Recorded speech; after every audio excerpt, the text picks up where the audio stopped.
Hello, this is Robben Ford welcoming you to this video course on my particular approach to contemporary blues guitar playing. Some of the things we'll be looking at will be scales used in soloing over traditional blues progressions, chord voicings and rhythms used in comping. We'll talk about string bending and picking techniques, and I'll also show you some blues licks you can use when soloing. So thank you very much for joining me, and I hope you enjoy this video as much as I enjoyed making it.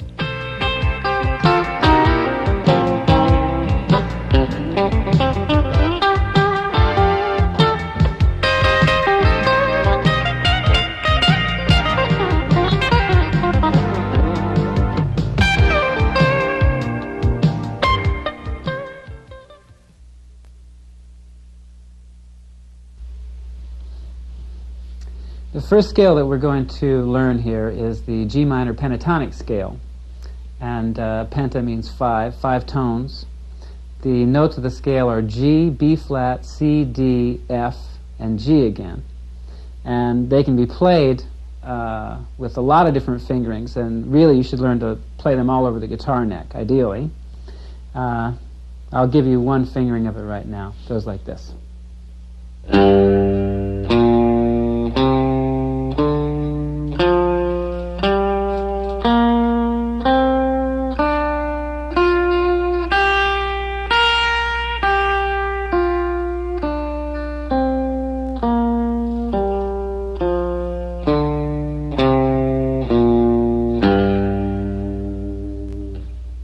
Now, I'll play one more fingering for you. There are a lot of different places you can go with this, but here's one more.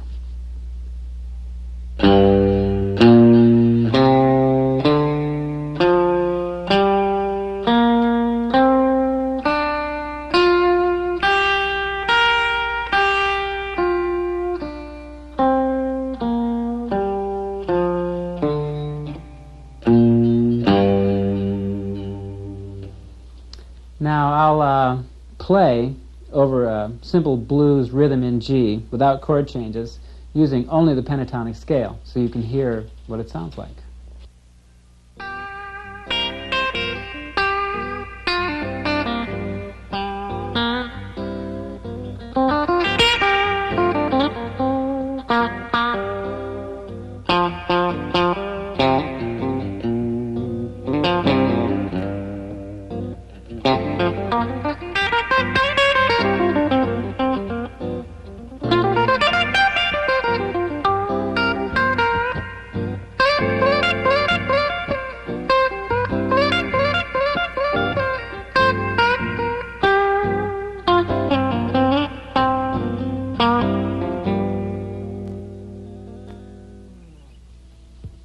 So you can hear that you can get an awful lot of music out of just those 5 notes. One simple pentatonic scale. So I have one more that's a slight variation on that scale. The only difference is the addition of the raised 11th or flatted 5th degree of a major scale. So we're adding one note to the 5-note pentatonic scale. That note would be, in this case, D flat. So the scale would go like this.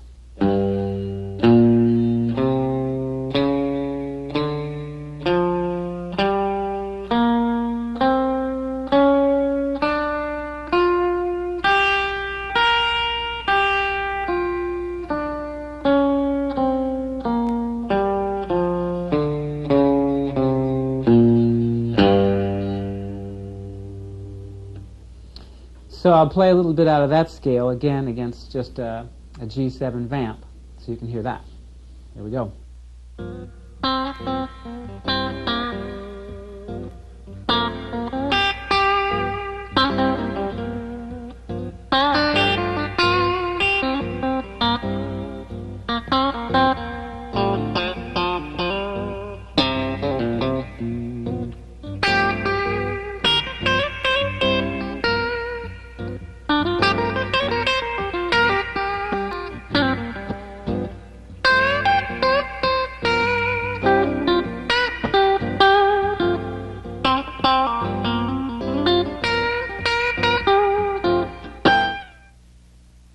So the third scale that we're going to learn here is, again, a slight variation on the pentatonic scale in that rather than using an F natural, we're going to replace it with an E natural.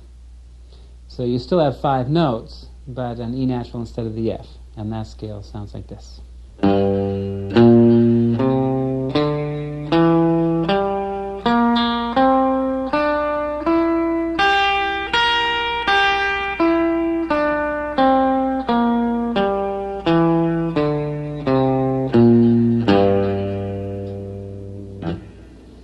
So now I'm going to play some lines straight out of that scale for you.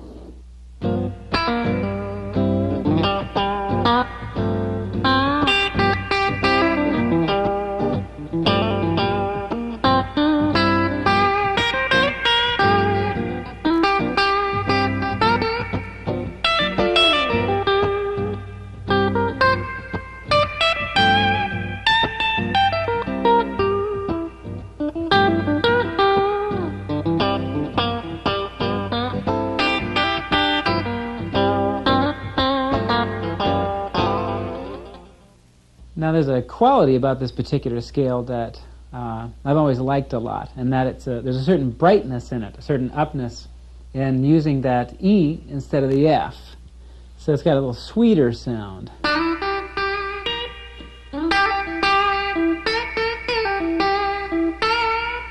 As opposed to the tougher sound that you get when you're using the F.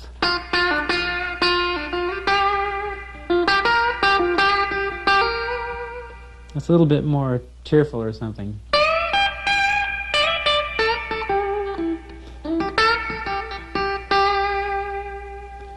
And I think maybe I picked it up from B.B. King. He uses that major 6 quite a bit in his playing. So my playing really is a combination of these 3 scales whenever I'm playing in a basic blues setting. I would say 90% of what you'll hear will be just those things. You have the basic G minor pentatonic scale, the G minor pentatonic scale adding the flatted 5th, and then the modified minor pentatonic scale using an E natural in place of the F. So I'll play for you a little bit now demonstrating the use of all 3 of those things.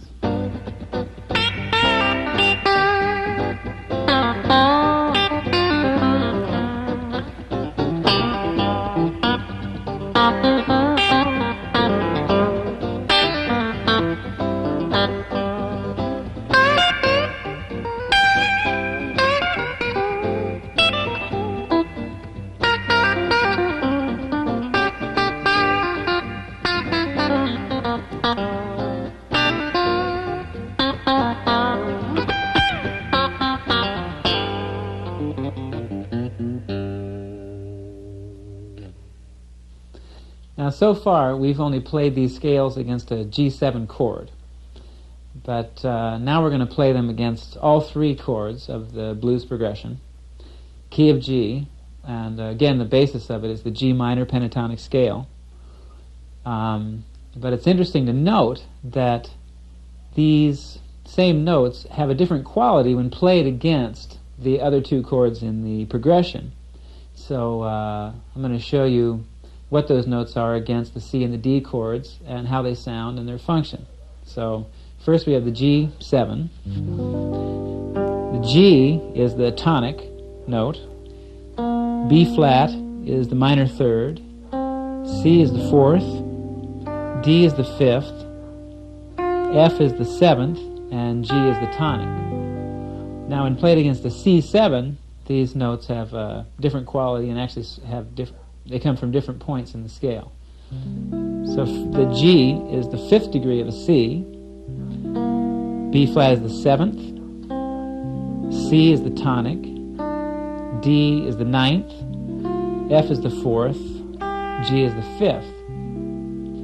Now against the D7 chord, G becomes the 4th, B flat becomes the raised 5th, C becomes the 7th, D becomes the tonic, F becomes the raised 9th, and G is the 4th.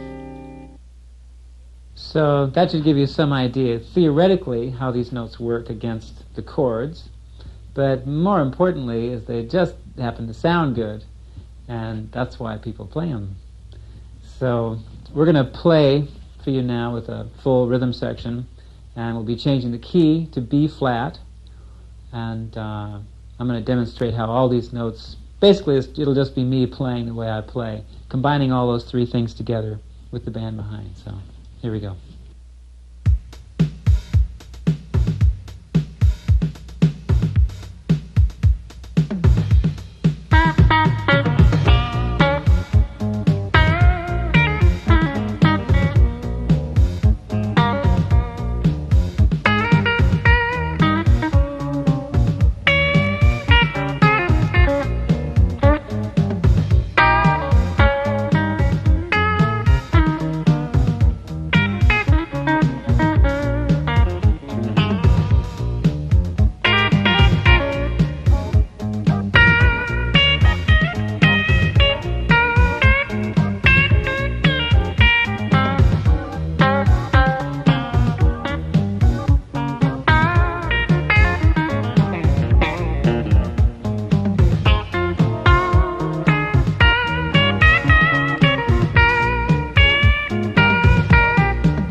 Now, in tandem with knowing the fingerboard well enough so that you know where the notes are that you want to play is the way you're going to finger these notes.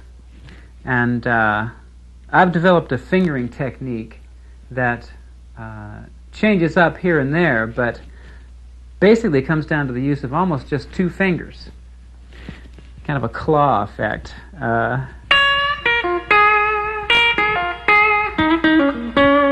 I'm using my first finger and my little finger, which is being reinforced by the third finger. And I think that this finger comes in to strengthen it a little bit as well, but primarily these two fingers are sort of webbed together, and the pressure going on the pinky.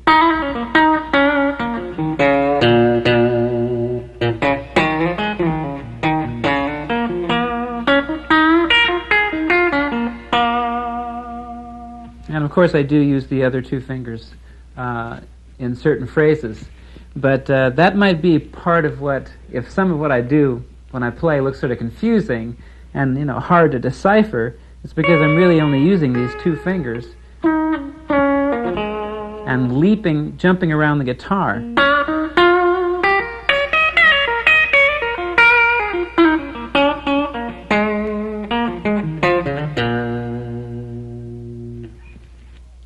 Now, the way this particular technique developed was deciding I wanted to use my little finger. I hadn't been using it in my playing. I was using my first, second, and third. So I found it to be very weak when I started working with it. So the third finger I started using to support the little finger, give it a little more pressure, a little more strength. And in fact, the second finger actually adds to it, and I guess even at times the first finger sort of helps to apply some pressure to it. So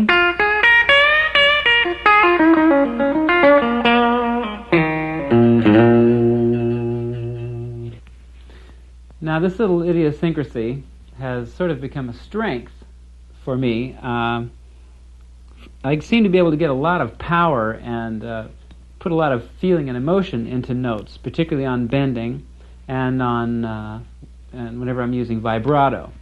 So, for instance, just a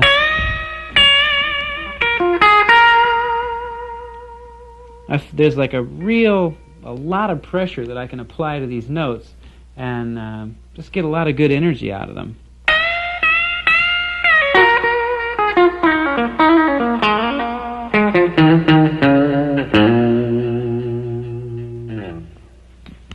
It could almost be regarded as a weakness, I suppose, because I'm sort of limiting the use of my fingers to some extent. In other kinds of playing, you do have to sort of stretch out. You do exercises to make sure you're using all of your fingers. But nonetheless, this has become a real powerful source of energy and emotion for me in terms of blues playing in particular.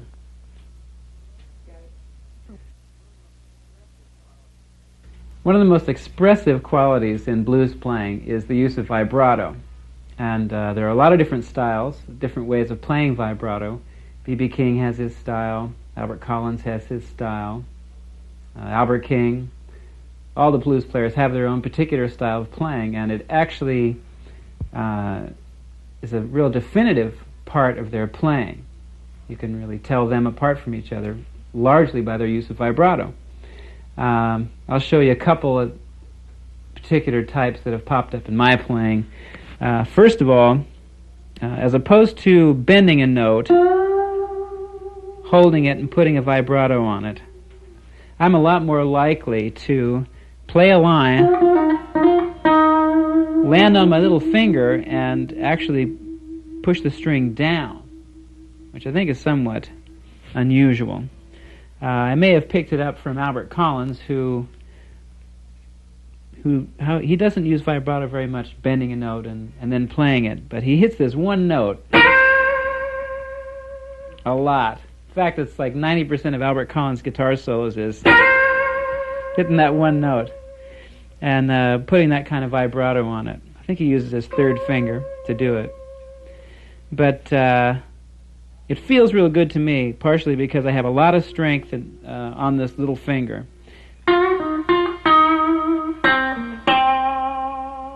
I can play vibrato on the low strings, even though they're pretty thick.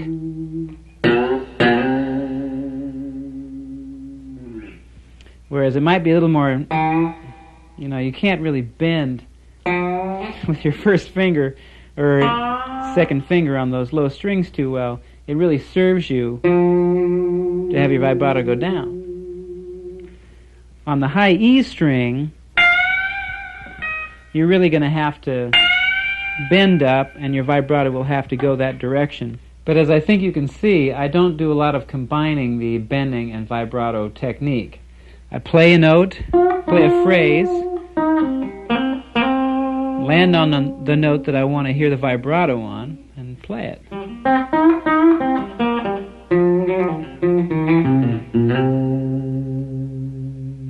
Now this actually turns up to be a lot of sort of jumping around the guitar again, as we were talking about earlier.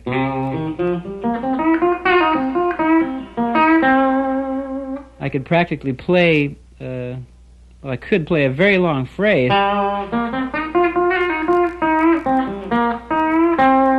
using almost just that one finger.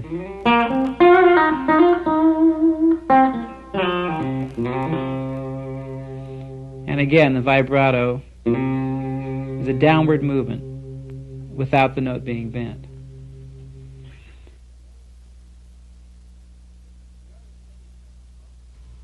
The art of bending notes is also a very important ingredient in the blues style of playing. The notes can be bent a lot of different intervals. You can bend them a whole step, step and a half, 2 whole steps, and I think Albert King is even known for bending an entire fourth. It's a real emotive thing. I can just play a few bends here for you just to illustrate that point.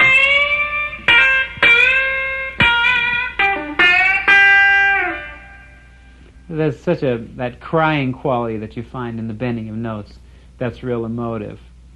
The pentatonic scale, really, you can bend any one of those notes up to the next one. And they're probably the most common bending tones. is just the notes from one point to the next in the pentatonic scale. From the first to the third, minor third of the minor pentatonic. From the minor third to the fourth. From the fourth to the fifth.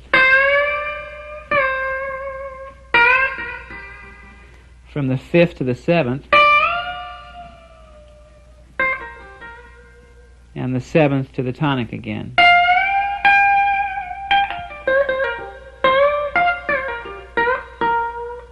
Now all of those examples came straight out of the G minor pentatonic scale, and again they are the most common ones used. But we also have bends that we can use from the other two scales that we talked about. The first being the G minor pentatonic with the addition of the flatted fifth. So there's that bend, which is a half step. All the other ones we had either a whole step or a minor third. This is our first half step we've played. And there's also the other scale, which replaced the seventh with the major sixth, or the E, in place of the F. You can bend from D up to E.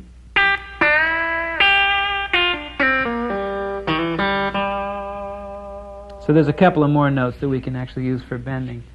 Now, something else that I've found sort of fun to play with is bending between the minor and the major third of whatever chord we're in. So if we're playing in G, so we're bending between, which is the major third and the minor third.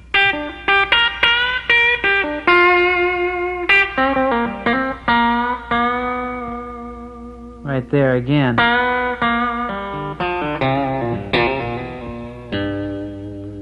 I like that sound. I think I picked it up from Miles Davis. He did a lot of that, playing off major third, minor third, and a lot of chromatics in his playing.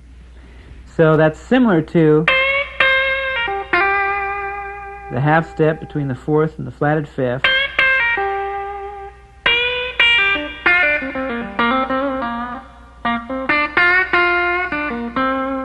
You can also do it between the F and a half step up from there, particularly on the 5 chord, the D7.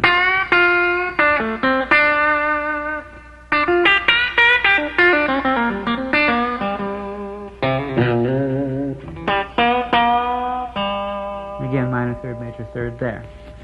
So there's a few tips on bending notes.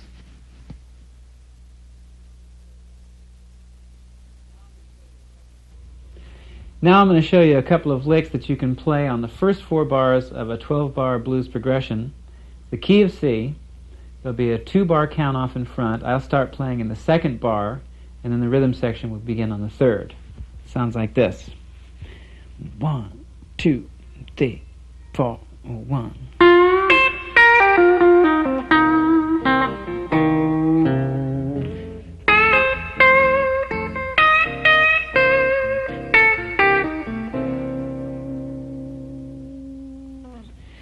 Now the first lick was based on that pentatonic scale which included the flatted fifth, and the second one that I played was the pentatonic scale which, instead of using the 7th degree, used the 6th degree.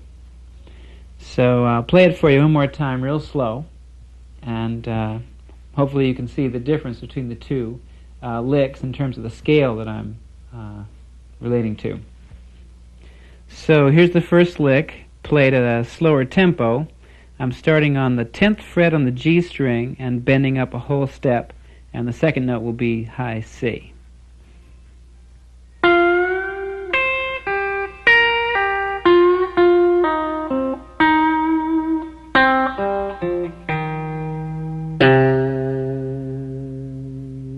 One more time.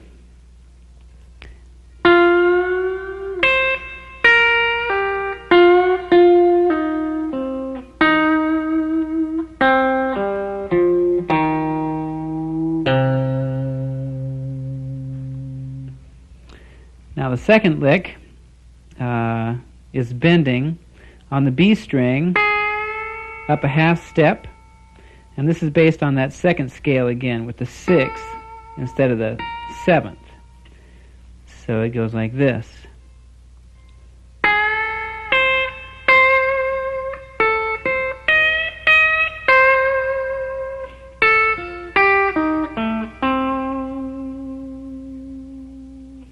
I hope you can hear that quality in there.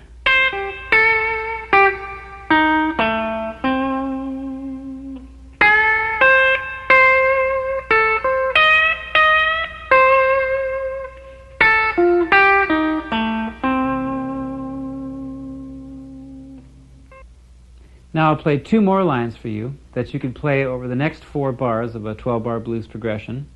The first chord here is going to be an F, as we're playing, basically we're working on a 12-bar blues form in the key of C. This is the 5th bar of that progression. So it goes like this. 1, 2, 3.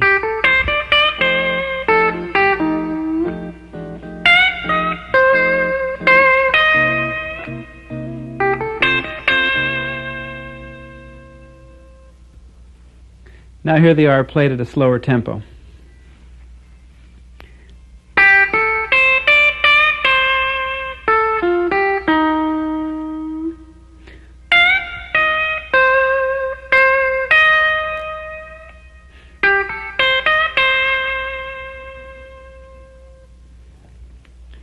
Now we'll move to the last 4 bars of the same progression, and the first chord will be a G, then it'll move down to F, and then back to C. So here we are with the rhythm section. 1, 2, 3, 4.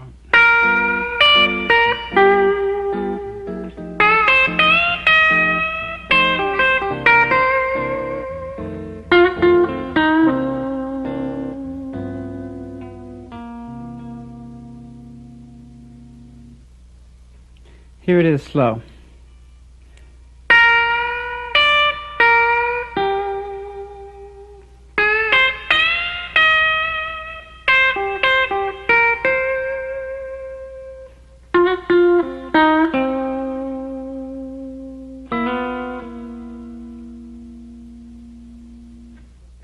So now we'll play all those licks strung together, and we should have a full 12-bar blues progression under our hands. Here we go. 1, 2, 3, 4, 1.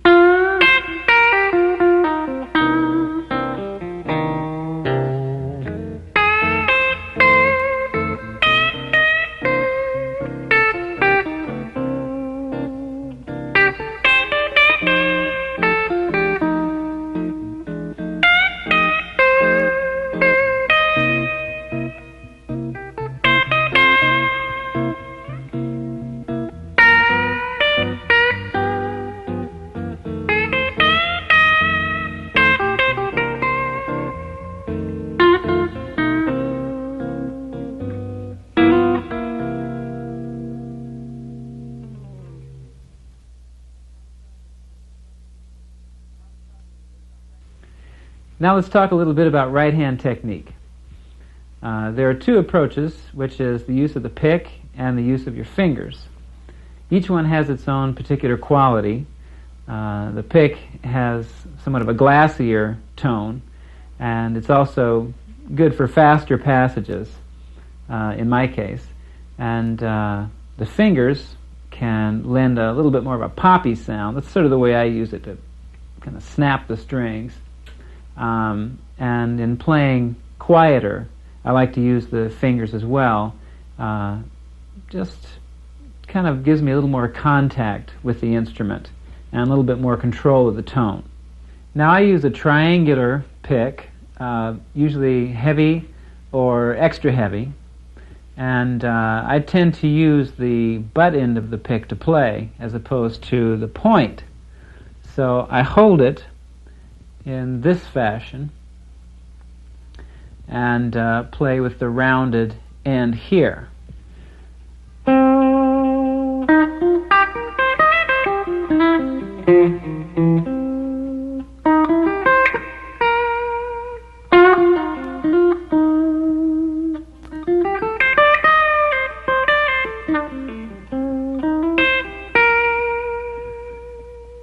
you notice I brought my fingers into play there.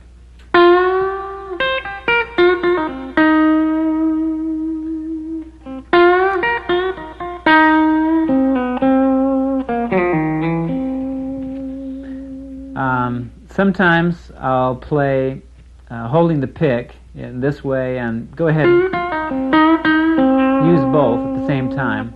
Or if I'm really into just playing with the fingers specifically, I'll put the pick in between my fingers like so and just play with the thumb and basically the middle finger on the right hand. That's a lot of thumb using just the thumb there.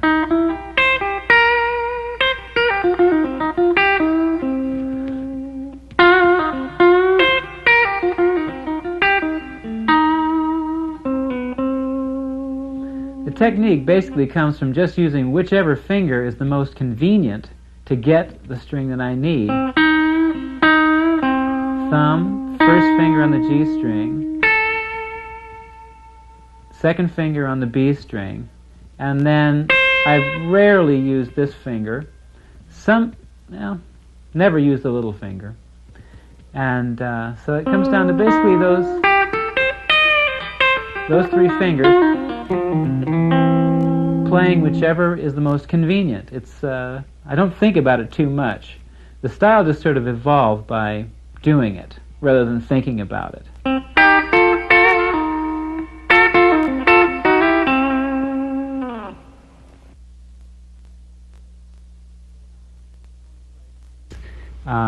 I want to play kind of some slow-mo blues here for you, so you can see and hear some phrases at a nice pace, and you might be able to pick a few of them up from the tape. So here's some 12-bar blues, key of C. Here we go. 1, 2, 3.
So now we're going to talk a little bit about rhythm playing behind another soloist. And there's a few things that I want you to learn. There'll be a few chords that will reappear, and voicings that even look alike that when moved to another relationship to the chord that we're going to sound a little bit different. So first of all, I want you to learn this little series. It's basically a C scale, which is the key that we're in, harmonized in sixth, and that means that the notes are in intervals a sixth apart from each other. So I'll play the scale for you now. First, just one note at a time. It goes C, D, E, F, G, A, B flat, C. Now here's that scale played harmonized in sixths. We have an E on the D string, C on the B string, and we'll continue to harmonize them up the scale. So here it goes.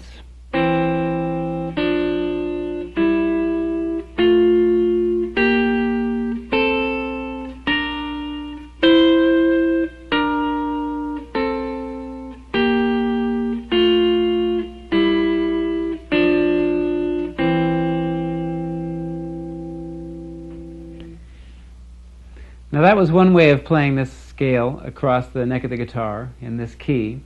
Of course, anything that you play you can find in other places on the neck. The same notes can be played in different places on the guitar, so you should look around, find these all over the neck as much as possible. Now I'm going to demonstrate some little riffs that you can play against a C7 vamp. So here we go. 3, 4.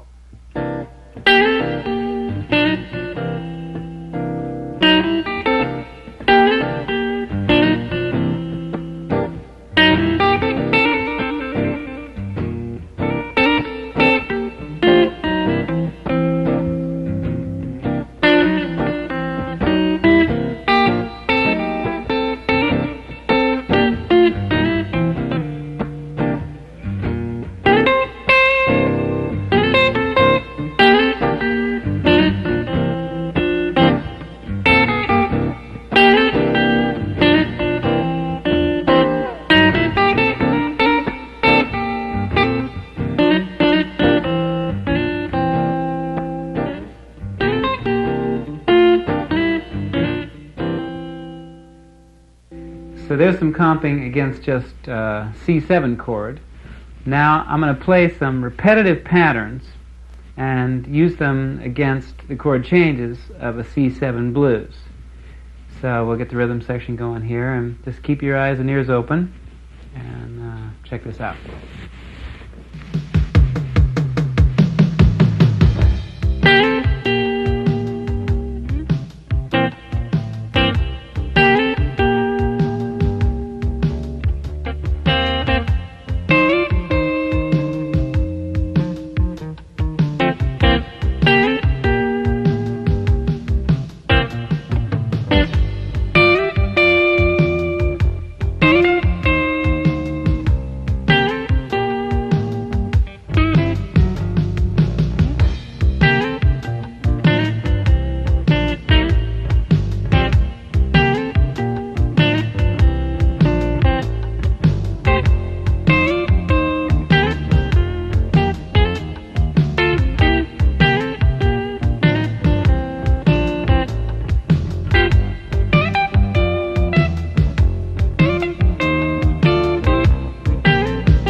Now I want to show you 5 chord voicings that I use a lot in blues. They can take you a long way.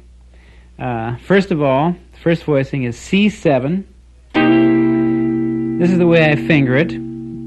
C on the bottom, B flat, E natural, and G on the B string, okay? You can play it this way if you like, but it makes it a little bit tougher to get the next voicing I'm going to show you, which is a very simple triad. This is an F triad spelled C, F, A on the 10th fret. I'm barring it with just my 3rd finger.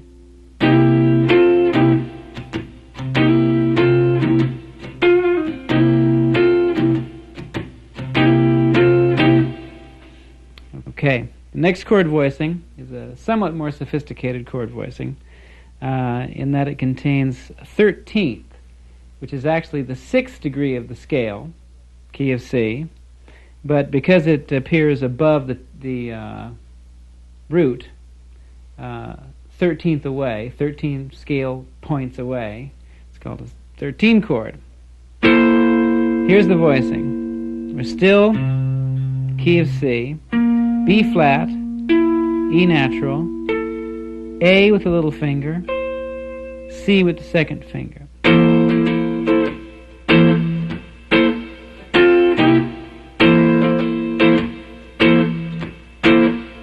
Now the next 2 voicings are both F9 voicings, but the 2nd doesn't contain the 3rd. Now the first one does, and it looks like this. There's an A natural on the A string, E flat, G, C. And the other one can be played. It's exactly the same voicing, just in a different place on the guitar. But I want you to play it with your first finger, deadening the lower strings. Yeah, deadening the lower strings. And not playing the 3rd. So you've just got E flat, G, and C on your first finger. And that's how you can do that, which is very funky.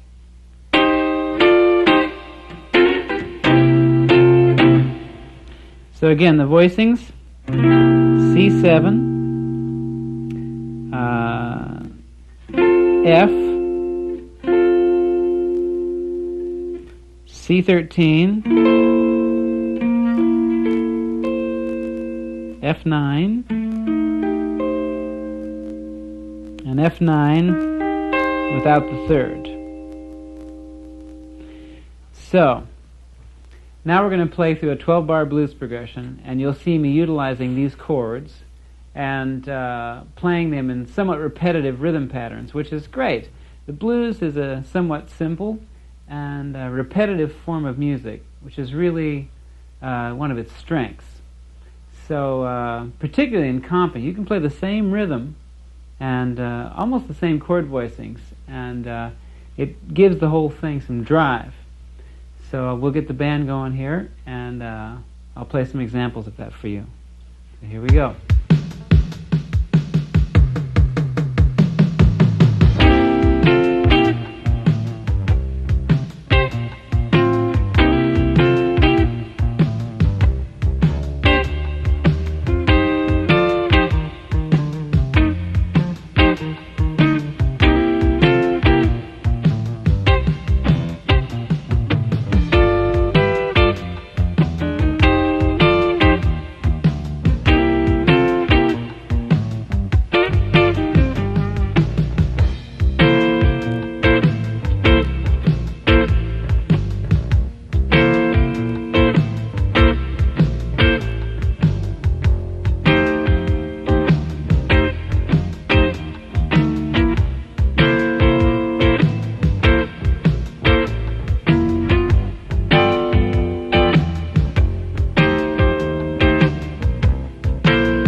So now I'm going to play a few rhythms for you using similar chord voicings, but with a different rhythm section underneath it, and give you some ideas of how to play some rhythm against different rhythms, if you will.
So I want to show you a couple more voicings.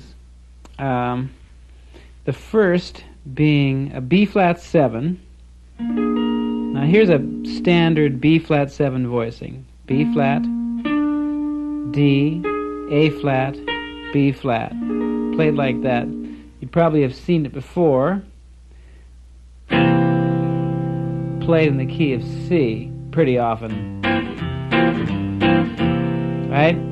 So now we're going to move it up here to B-flat. Now we're going to make a little change though. We're going to put the 5th on the top. So the voicing is D, A-flat with the 3rd finger, B-flat with the 1st finger, F with the little finger. So this is a B-flat 7 chord. Of course, you can use it in all the positions on a blues. Now 2 more 7 chord voicings which you might be familiar with, but anyway. Here's a B-flat 7, spelled B-flat, F, A-flat, D. And an E-flat 7, played like this. Very funky chord voicing here. B-flat, E-flat, G, D-flat. And of course we can move this up a whole step for the 5 chord of the blues. So I'm going to give you a couple more rhythms now using those particular voicings, and also at least one of the voicings that I gave you before. So here we go.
So thanks again for joining me. I want to thank my friends Don Mock and Kathy Adolfson for helping to make this video, and I hope I've been able to pass along to you some of what I've learned, and maybe helped in giving you a sense of appreciation for a great musical art form, the blues.